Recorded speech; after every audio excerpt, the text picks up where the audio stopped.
Versículo 32.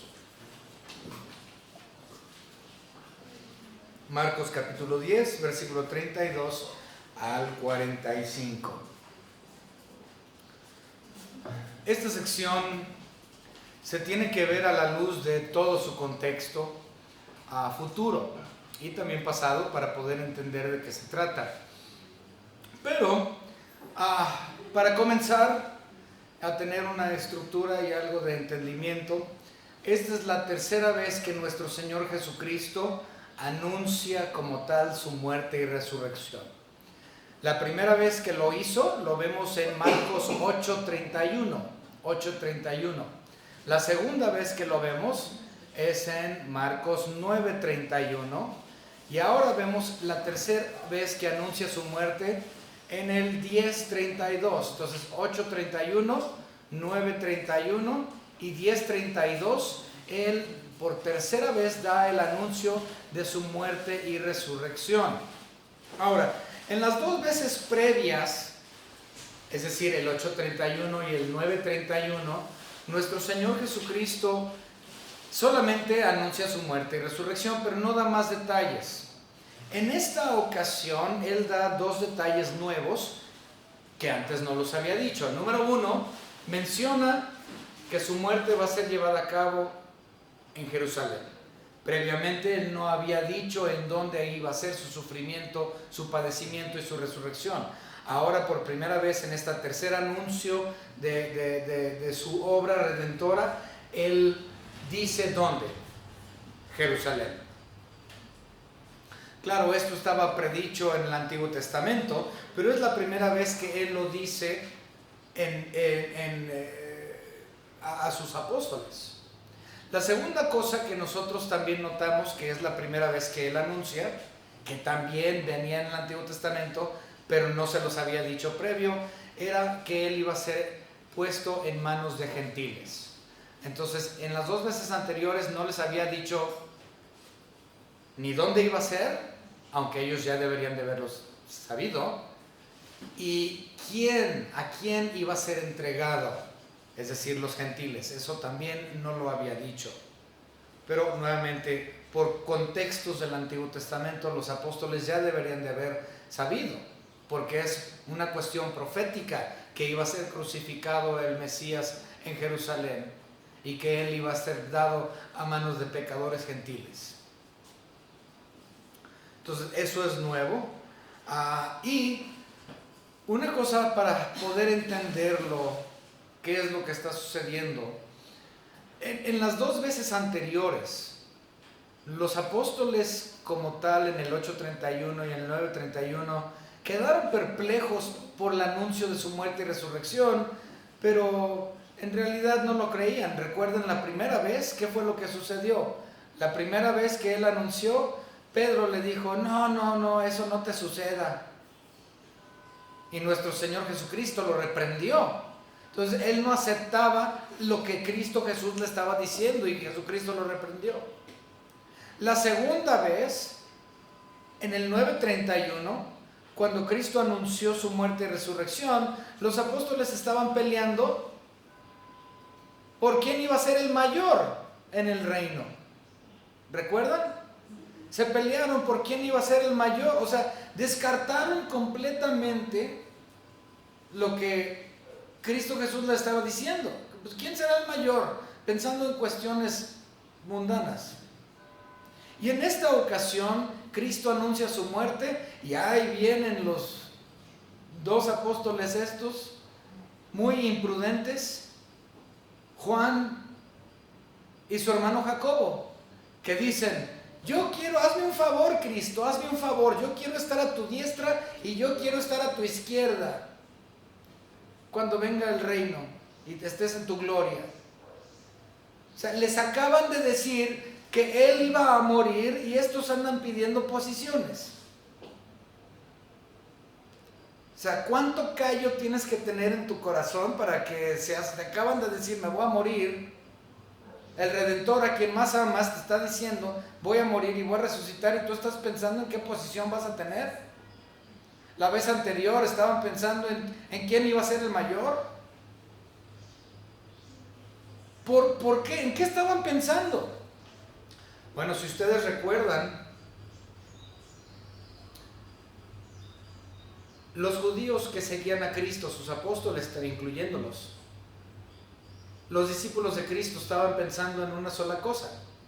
Veían siempre al Mesías como un Mesías político. Lo veían como un Mesías político, que iba a derrocar el poder romano. No entendían que el reino de Cristo Jesús no era de este mundo. Él mismo dijo, mi rey, cuando lo iban a crucificar, lo vamos a ver más adelante, en semanas más adelante, le preguntaron, y entonces tú dices que tú eres rey de los judíos, y él dijo, no, mi reino no es de este mundo. ¿Recuerdan eso? Pero ese es el asunto, los apóstoles hasta este momento siguen pensando que el reino de Cristo Jesús es de este mundo en ese mismo instante. Están esperando la derrota de Roma a manos de este Mesías político, quien ellos siguen, quien es Cristo Jesús. De hecho, si ustedes se adelantan un poquito al capítulo 11, lo primero que vemos ahí es que el capítulo 11 se trata acerca de la entrada triunfal. Que por cierto fue un fraude total, la entrada triunfal fue un fraude. Pero la entrada triunfal, recuerden que es el Domingo de Ramos, básicamente lo que conocemos como Domingo de Ramos, cuando él iba a entrar a la ciudad de Jerusalén montado sobre el pollino y todos, ¡Hosana, Hosana! ¿Por qué estaban gritando eso? ¡Hosana! Porque ellos pensaban que en ese momento Cristo Jesús iba a entrar a la ciudad de Jerusalén arriba de un burro para derrocar al ejército romano. Eso es lo que ellos pensaban que iba a suceder. Que Jesucristo en ese momento iba a entrar a Jerusalén a derrotar a Roma arriba de un burro. Otra vez, era un Mesías político el que ellos esperaban. Entonces, cuando están preguntando la vez pasada, cuando él anunció por segunda vez su muerte y resurrección, ¿quién va a ser el mayor? Pues ¿en qué estaban pensando? Pues cuando Roma ya se ha derrocado, ¿cuál va a ser el mayor? ¿Quién va a ser el gobernador? ¿Sí? ¿Quién va a tener la segunda posición? ¿Quién va a tener la tercera? Estaban pensando en cuestiones jerárquicas de gobierno. Y ahora Juan y Jacobo preguntan, ¿y quién va a estar a tu diestra y quién va a estar a tu izquierda en el reino? Ellos estaban pensando en un reino terrenal, no estaban pensando en un reino celestial. Ellos estaban pensando que Cristo Jesús era el Mesías político. Entonces, por eso está esa línea de preguntas que para nosotros en la edad de la iglesia decimos, ¡qué tontos! O sea, qué ineptos, qué imprudentes. Para nosotros de este lado de la cruz así lo visualizamos. Pero ellos no estaban viendo el reino celestial, no estaban viendo. Ellos estaban viendo un reino israelita en ese momento derrocando a Roma. Por eso esa línea de preguntas que hoy nos parecen tan absurdas. Pero vamos a empezar con una oración para comenzar los versículos, hermanos. Señor Padre, gracias le damos porque usted nos ha permitido esta mañana estar juntos para aprender acerca de su palabra. Le pedimos, Señor, que su Espíritu Santo nos ayude a aprender las cosas profundas y que enseñemos a los demás lo que estamos aprendiendo. En el nombre de nuestro Señor y Salvador Jesucristo, nuestro Señor y Dios. Amén. Ok. Versículo 31 y 32, bueno, 32, perdón, y 33, vamos a leerlos. Iban por el camino subiendo a Jerusalén. Jesús iba delante y ellos se asombraron y le seguían con miedo. Entonces, volviendo a tomar a los 12 aparte, les comenzó a decir las cosas que le habían de acontecer. Y vamos a analizar rápidamente este versículo. Número 1, había más que nada más los 12. Estaban los 12 y había otros, y Dios apartó a los 12 para hablar con ellos de forma privada, implicando a que había una multitud grande de ellos que estaban siguiendo a nuestro Señor Jesucristo. Él iba como puntero en el camino, él era el primero, e iban subiendo hacia Jerusalén. Si ustedes recuerdan, Jerusalén, cuando siempre a mucha gente se le olvida, pero recuerden, cuando ustedes ven en la Biblia que dice subimos a Jerusalén, es porque literalmente subían. Recuerden que Jerusalén estaba en un cerro, en un monte Sión. Entonces, de donde sea que tú llegabas a Jerusalén, de cualquier dirección, tú tenías que subir caminando el cerro para llegar a Jerusalén. Entonces, por eso en la Biblia múltiples veces dice, y subieron a Jerusalén. Entonces, suben a Jerusalén, él es el puntero, él iba adelante, ellos se asombran porque él está como puntero precisamente, y ellos tienen miedo, todos, no nada más los 12, todos los demás que venían acompañando a nuestro Señor Jesucristo estaban llenos de miedo. ¿Por qué? Lo acabo de decir en la introducción. ¿Qué iba a suceder? En la mente de ellos, Cristo es el Mesías político. Y él iba a ir a Jerusalén para hacer ¿qué cosa? Después de la entrada triunfal. Iba a derrocar a Roma. Y Cristo Jesús iba con su cara fija, dispuesto a ir como puntero. Entonces esta gente que venía siguiendo, ¿qué pensaban? Y ya se armó la gorda. Ya va a empezar esta guerra, vamos a tener la primera batalla, estamos a punto de iniciar una batalla, venimos siguiendo a nuestro líder Jesucristo, que es el Mesías político, nuestro liberador de Roma, y ya vamos encaminados subiendo hacia Jerusalén, y ya se armó. Y ellos estaban pensando en algo muy similar posiblemente a la rebelión macabea. Recuerden en la rebelión macabea, cuando los macabeos pelearon en contra de los asirios, y fue una guerra que tomó años, fue una revolución. ¿Okay? Y muchos padecieron y muchos murieron junto con Judas Macabeos. Muy posiblemente ellos estaban pensando que estamos a punto de irnos a la primera batalla para la liberación, y tenían miedo.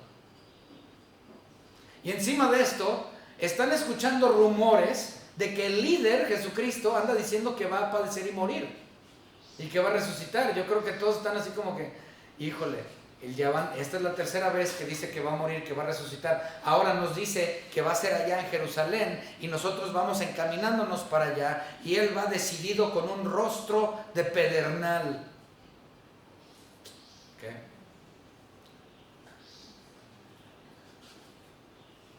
Decidido. Entonces volvieron a tomar los 12 aparte, les comenzó a decir las cosas que le había de acontecer. He aquí, subimos a Jerusalén, y el Hijo del Hombre, refiriéndose a él mismo, será entregado a los principales sacerdotes de los escribas, y le condenarán a muerte y le entregarán a los gentiles. Ahora, hay muchos, y yo también así lo considero, considero que Marcos, quien escribió el Evangelio, yo estoy casi seguro que él estaba pensando en lo que se conoce como el canto del siervo o el canto del cordero.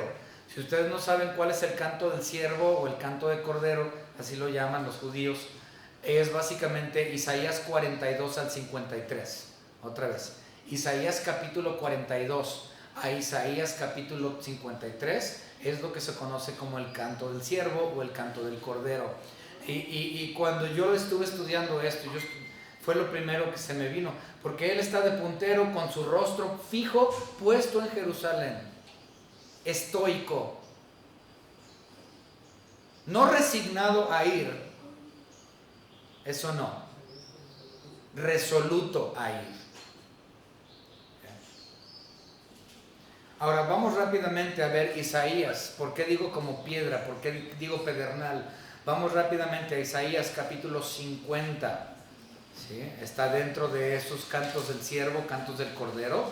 Isaías capítulo 50. Observen el versículo. Bueno,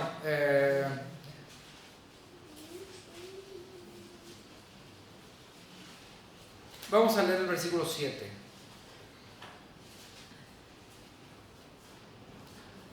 Porque Jehová el Señor me ayudará, por tanto no me avergoncé. Por eso puse mi rostro como un pedernal y sé que no seré avergonzado. Es decir, el rostro de nuestro Señor Jesucristo fijo, estoico, resoluto, dispuesto a ir a la cruz del Calvario, porque era lo que Dios Padre había diseñado para él desde antes de la fundación del mundo. Y él tiene su rostro puesto en la salvación de todo aquel que cree.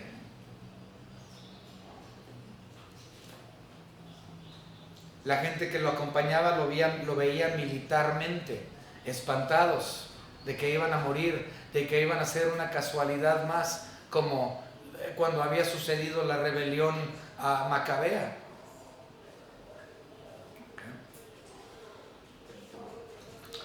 Vamos a continuar con nuestra lectura.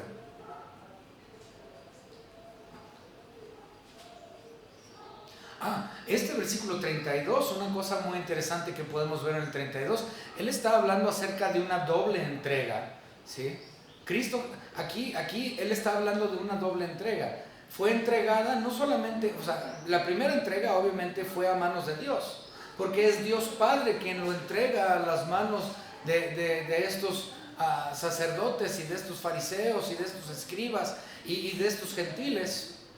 Es por voluntad de Dios. Entonces Dios Padre lo entrega a las manos de estos sacerdotes y los sacerdotes lo entregan a las manos de los gentiles. Entonces, una doble entrega de la persona de nuestro Señor Jesucristo, por Dios Padre y obviamente por los religiosos a manos de los gentiles que podían ponerlo bajo crucifixión por sedición. Aunque versículo 34, y le escarnecerán, le azotarán y escupirán en él y le matarán, mas al tercer día resucitará. Entonces todos esos escarnios y lo que demuestra el versículo 34, pues era lo del día a día en cuestión el maltrato de los romanos a todos, no nada más, no solamente a los judíos, sino a todos sus súbditos alrededor del mundo antiguo. Estos actos de escarnio, de escupirles, de azotarles, simplemente era la manera en que los romanos hacían negocios con sus súbditos, y esto era, otra vez, no solamente exclusivo con los hebreos. Versículo 35, entonces, si ustedes recuerdan, este es el capítulo de las paradojas. No les mencioné cuál es la paradoja esta, ya se los he mencionado en el pasado, pero en esta ocasión no. La paradoja del día de hoy es: los siervos reinarán. Los siervos reinarán. Muy bien. Disculpen, se me olvidó y me acabo de... Versículo 35.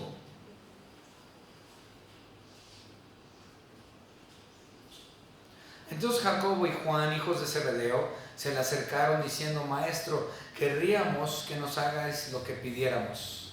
Pues hay un asunto aquí que Marcos no incluye. Recuerden, entre los evangelios, algunos omiten ciertos detalles con ciertas razones. En este caso, Marcos omite el asunto de Salomé, ¿okay?, la esposa de Zebedeo. Si vamos rápidamente a el recuento de esto mismo por Mateo, vamos rápidamente a Mateo capítulo 20. Es esto mismo, pero desde el punto de vista de Mateo. Entonces, Mateo capítulo 20, y vamos a leer versículos 19 y 20. Bueno, 17 al 20. Subiendo Jesús a Jerusalén, tomó a sus 12 discípulos aparte en el camino, les dijo: aquí subimos a Jerusalén, y el Hijo del Hombre será entregado a los principales sacerdotes y los escribas, y le condenarán a muerte y le entregarán a los gentiles para que le escarnezcan, le azoten y le crucifiquen, mas al tercer día resucitará. Entonces Mateo habla de la crucifixión, mientras que Marcos no. Entonces estamos hablando que él está diciéndoles: yo voy a sufrir el peor castigo de todos los que pueda haber, como el criminal, como los castigos reservados para los peores criminales, la crucifixión.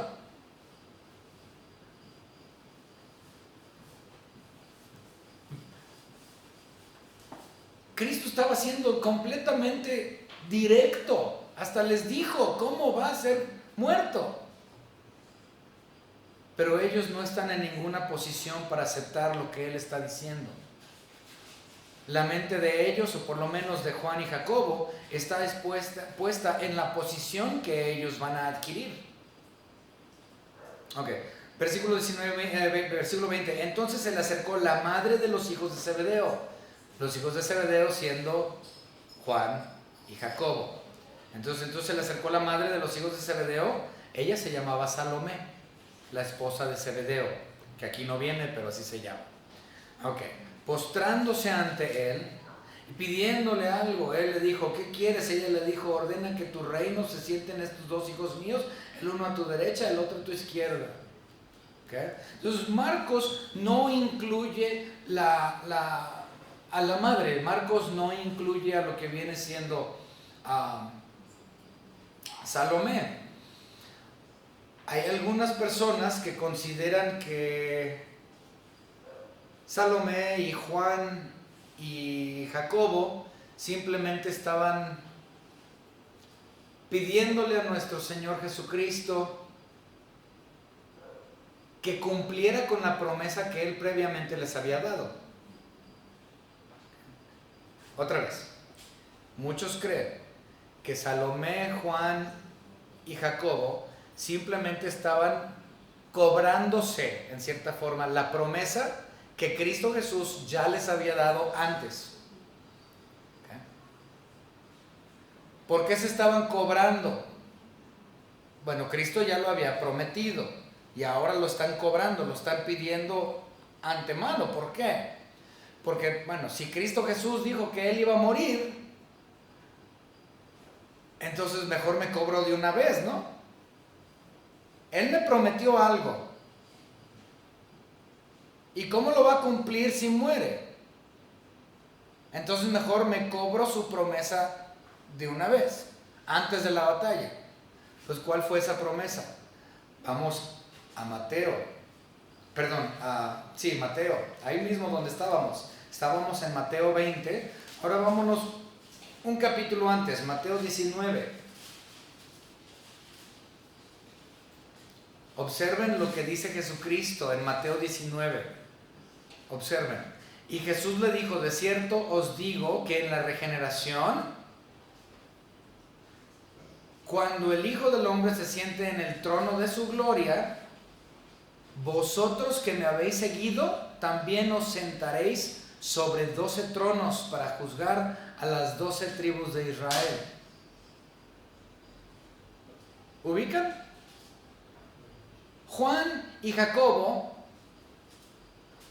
sabían muy bien de esa promesa que él había dicho en Mateo 19. Y como Cristo les está diciendo ahora: vamos a subir a Jerusalén, y todos piensan que va a iniciar la batalla, y él dice: voy a ser tomado y voy a ser crucificado. Ellos están pensando: ¿y la promesa qué?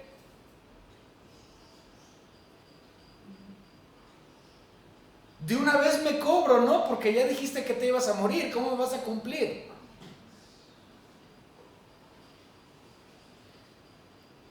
Wow. El asunto es de que ellos no entendían que para que Dios cumpliera con esos 12 tronos,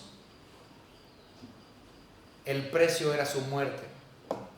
Él tenía que morir y resucitar para que la promesa de esos 12 tronos que le dio a los discípulos se llevara a cabo. Y ellos pensaban que ellos iban a tener sus posiciones luego, porque estaban pensando mundanamente. Su mente estaba todavía en el Mesías político derrocador de Roma, y no en el Mesías Dios, Rey de Reyes y Señor de Señores, que reinará en un futuro.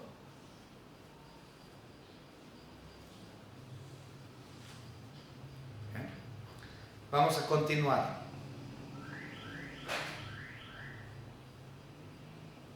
¿Dónde me quedé? 35. Ok, 36. Él les dijo, ¿qué queréis que os haga? Ellos le dijeron, concédenos que en tu gloria nos sentemos el uno a tu derecha y el otro a tu izquierda. Entonces Jesús les dijo, no sabéis lo que pedís. Observen, no sabéis lo que están pidiendo. Ahora recuerden, en la mente de ellos están subiendo a Jerusalén y cuando lleguen arriba va a empezar la batalla. Es lo que están ellos pensando. Entonces Cristo les dice en el 36, pues ustedes no saben lo que están pidiendo. No saben lo que pedís. 38. Dice, ¿podéis beber del vaso que yo bebo o ser bautizados con el bautismo que yo soy bautizado? Ellos dijeron, podemos. O sea, en su mente, Él está diciendo, ¿están listos para pelear conmigo? Porque vamos a subir y nos vamos a dar una buena agarrada allá con los romanos. ¿Están dispuestos a morir? Y ellos, ¡sí! ¡Podemos! Entonces, el problema es que ellos no estaban comprendiendo que ellos sí participarían de la copa de la ira de Dios, pero no para la salvación. Cristo Jesús participó de la copa de la ira de Él recibió la ira divina de Dios en sustitución por nosotros. Eso no lo pudieron haber hecho Jacobo ni Juan, aunque ellos dijeron, estamos preparados, sí podemos. Pero ellos no podían cargar con el pecado del mundo. Esa era una obra que le pertenecía exclusivamente a nuestro Señor Jesucristo, sin intervención humana de ningún tipo. Él estaba hablando de ser la sustitución vicaria en la cruz del Calvario por nosotros. Ellos no podían hacerlo. Y Cristo Jesús en efecto les dijo, sí, ciertamente van ustedes a participar de la ira de Dios, y van a participar del escarnio, y van a participar de las escupidas, y van a participar del odio, y van a participar de la muerte, y van a participar en todo aspecto, al igual que yo.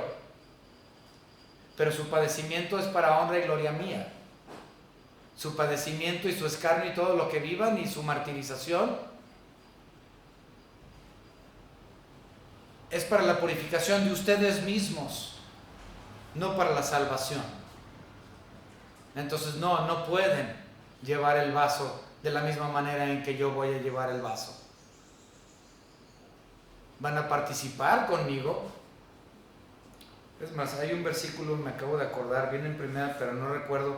Si me echan la mano, viene en primera de Pedro 4, pero no me acuerdo qué versículo, que dice que vamos a padecer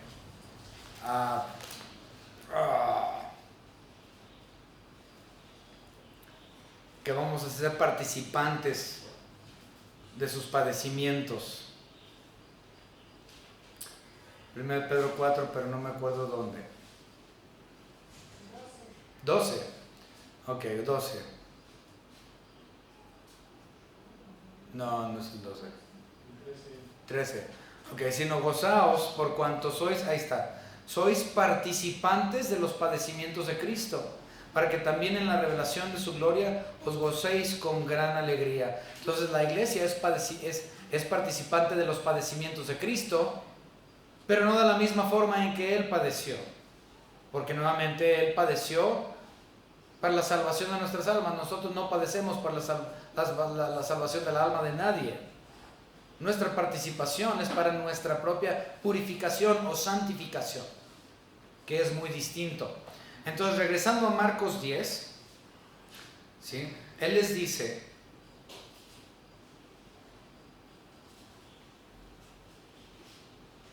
¿pueden beber? Y ellos dijeron, sí podemos. ¿Okay? Versículo 39, ellos dijeron, podemos. Jesús les dijo, a la verdad, del vaso que yo bebo, beberéis. O sea, sí van a sufrir, sí van a morir. Y con el bautismo con que yo soy bautizado, seréis bautizados, es decir, su muerte, sepultura, resurrección, su pasión. Y ciertamente, de los dos, de Juan y Jacobo, Jacobo fue el primer apóstol en ser martirizado, fue el primero en morir. Lo podemos ver en Hechos capítulo 12, Vamos rápidamente a Hechos. Aquí vemos la muerte de Jacobo. Hechos capítulo 12, versículos 1 y 2. En aquel mismo tiempo el rey Herodes echó mano a algunos de la iglesia para matarles y mató a espada a Jacobo, hermano de Juan. ¿Sí? Él fue el primero en ser muerto. Y ciertamente Juan no murió joven. Juan vivió muchas décadas. Pero su vida no fue fácil. Él ciertamente también probó del vaso y fue bautizado en el bautismo también. De la ira de Dios y de la ira del hombre. Y del pecado del hombre. Versículo 40. Pero el sentaros a mi derecha y a mi izquierda no es mío darlo, sino aquellos para quienes está preparado. En otras palabras, aunque nuestro Señor Jesucristo es completamente Dios, Él está mostrando aquí las diferentes oficios y labores. Dios Padre tiene ciertos oficios y labores, Dios Hijo tiene ciertos oficios y labores, Dios Espíritu Santo tiene ciertos oficios y labores, y no todo le corresponde a todos. En este caso Él dice, no, eso le corresponde a Dios Padre. Esa es una de las labores de Él, no mías.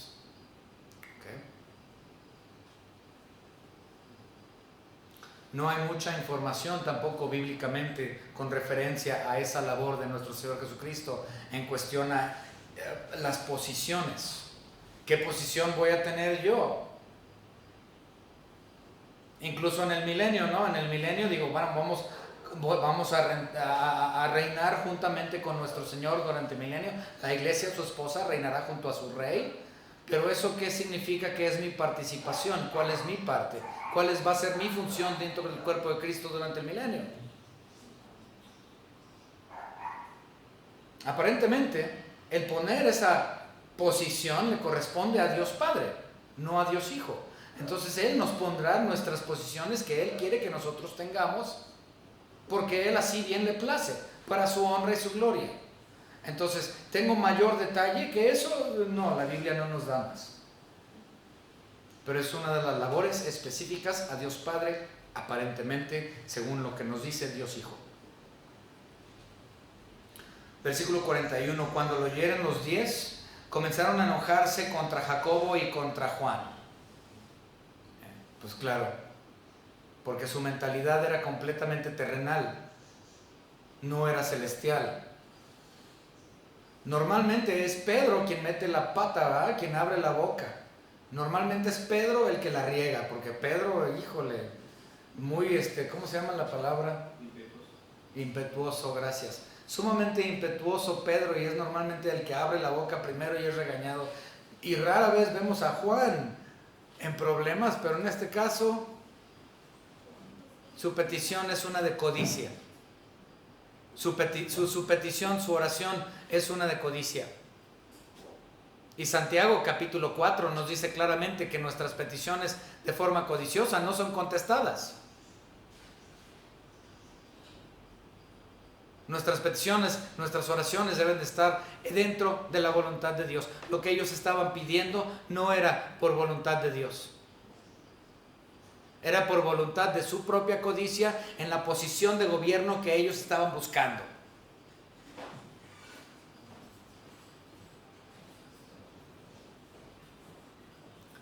Es obvio entonces que los otros 10 iban a estar furiosos con ellos.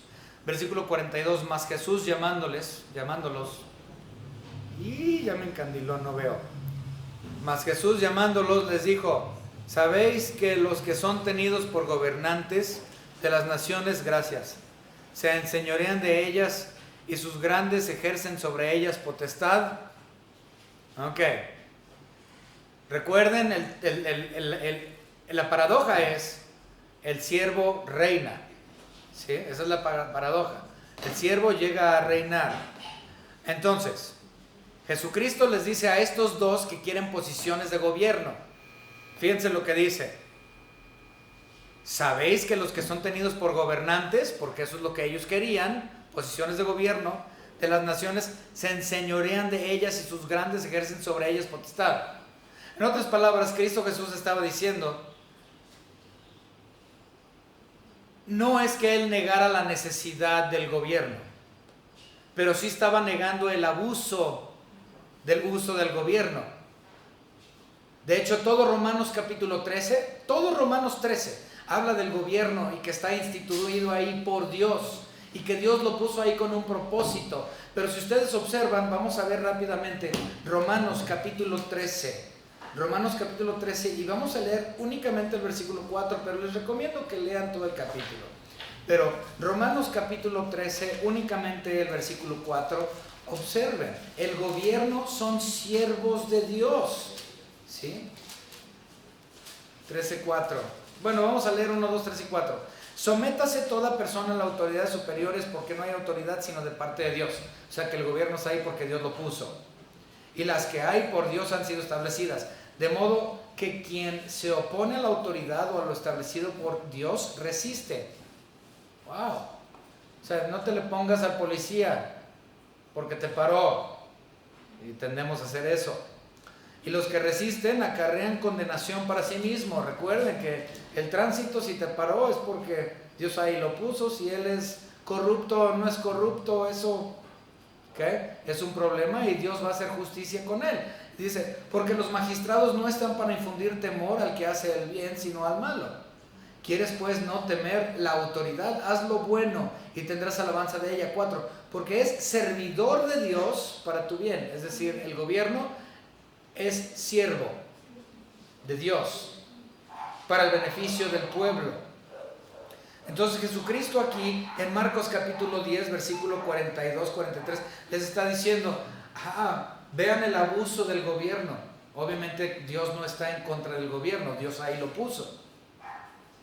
Y dice, observen el gobierno, los que están en posiciones se enseñorean de los demás. Entonces Dios no está negando la necesidad del gobierno, pero sí Cristo denuncia el abuso de dicha autoridad. Y Él les está diciendo a Juan y a Jacob, y ustedes quieren eso, ¿verdad? Porque uno quería estar a la diestra y el otro a la izquierda. Entonces Cristo Jesús les está diciendo, ustedes andan buscando eso mismo. Andan buscando ser como los demás gobernantes, abusar de los que vienen, que los súbditos. Por eso quieren las posiciones más fuertes, porque quieren enseñorearse de los demás. Juan, ¿te quieres enseñorear de los demás? Jacobo, les dio bien duro, ¿verdad?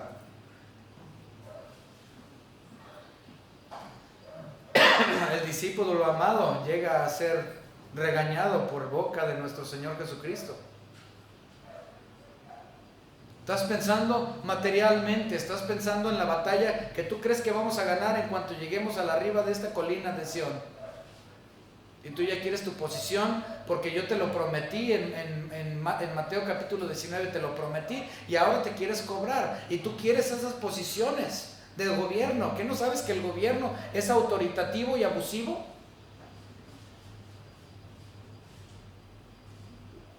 ¡Wow! Palabras muy fuertes. Ahora para el versículo 43. Pero no será así entre vosotros, sino que el que quiera hacerse grande entre vosotros será vuestro servidor. Así como el gobierno es un siervo, Él les está diciendo a estos dos apóstoles, a Jacobo y a Juan, ¿quieren posiciones? Sean siervos, porque el siervo es quien va a reinar. Es el siervo el que va a estar delante. Y obviamente no hay ejemplo más grande que el siervo de todos, más grande siervo de todos, nuestro Señor Jesucristo. Y eso claramente lo podemos ver en Filipenses capítulo 2, del versículo 1 al 11, donde se humilló y fue obediente hasta la muerte de cruz. Él obedeció al Padre, Él obedeció a María, a su madre, obedeció a José, obedeció a cualquier autoridad que estaba por encima de Él. Sirvió a las masas, sirvió a las mesas. Y Dios Padre lo ha exaltado hasta lo sumo. Él reina y reinará por toda la eternidad porque Él primero fue siervo. El siervo llega a reinar. Y el que reina es siervo de Dios y de todos los demás.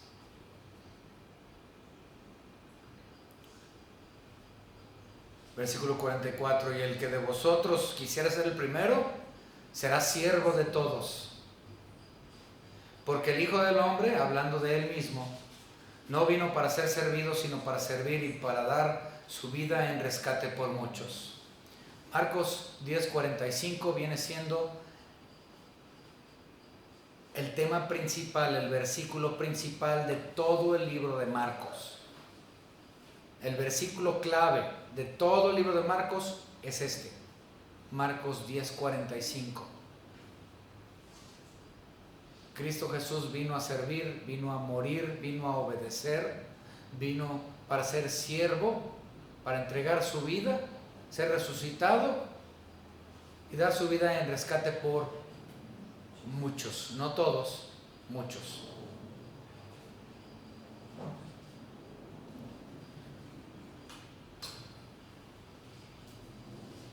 El que es siervo, quiere reinar, quiere ser líder, debe de estar dispuesto también a entregar y ofrecer su vida en sacrificio. Entonces la idea de ser número uno deja de ser tan atractivo, ¿verdad? Porque ciertamente nadie va a dar su vida por otro, difícilmente, dice la Biblia. Pero Cristo Jesús lo hizo con una cara estoica, con una cara como pedernal, listo, fijo, resoluto a ir a la cruz del Calvario. Wow.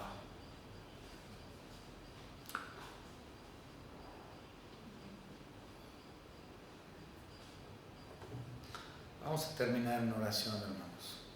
Espero que esto haya sido de bendición para ustedes y que hayan visto esta sección de la palabra de Dios de una manera muy distinta a la que usualmente se enseña.